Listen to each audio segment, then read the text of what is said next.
મિત્રો અત્યારે આપણે સાવરકુંડલાથી હાથસણી રોડે એટલે કે માનવ મંદિરે પહોંચી ગયા છે. અને આજે છે શરદ પૂર્ણિમા. તો શરદ પૂર્ણિમાના દિવસે ખૂબ સરસ મજાની ભવ્ય તૈયારી થઈ રહી છે. અને આપણે માનવ મંદિરે પહોંચી ગયા છે.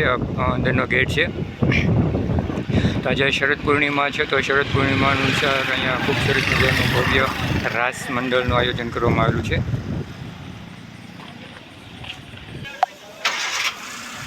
તો આ અંદરની સાઈડમાં આપણે જઈ શકીએ છીએ. જે માનવ મંદિર આવેલું છે, પરમ પૂજ્ય ફકીરામ બાપુ છે, તો એમના દ્વારા આ મંદિરનું સંચાલન કરવામાં આવેલું છે.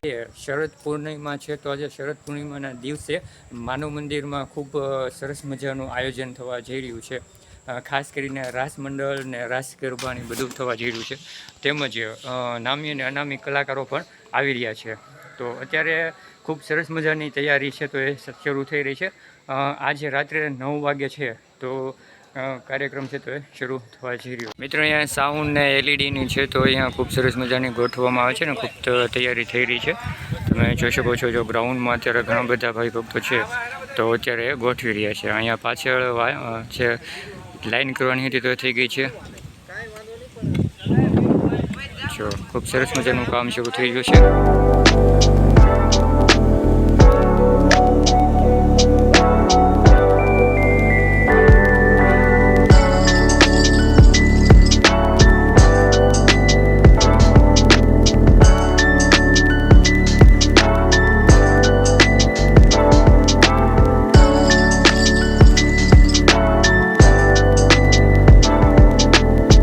જોઈ શકો છો. જો ગ્રાઉન્ડ છે તો ગ્રાઉન્ડમાં ખૂબ સરસ મજાની તૈયારી થઈ રહી છે.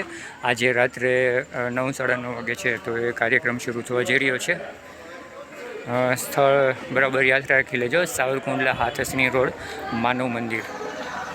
જો આ ટેજ આવશે ને ટેજથી આજે ખૂબ સરસ મજાની શરદ પૂર્ણિમાના દિવસે રાસ ગરબાનું આયોજન થવા જઈ રહ્યું છે.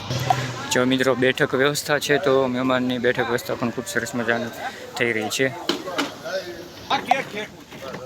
ચાલો આ કપ ઓલી કરી લઈ જાય. હાલો 5 ખુરશી આમ ઓલે પડે રાખીએ. ક્યાં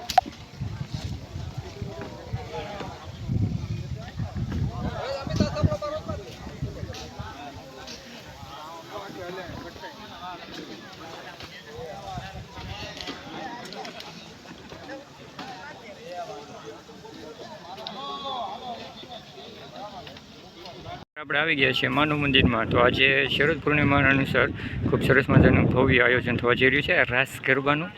તો અહીંયા ઘણા બધા નામી અને અનામી કલાકારો પણ આવી રહ્યા છે. જો ગ્રાઉન્ડમાં અત્યારે ખૂબ સરસ મજાની તૈયારી પણ થઈ રહી છે. તમે અહીંયા જોઈ શકો છો.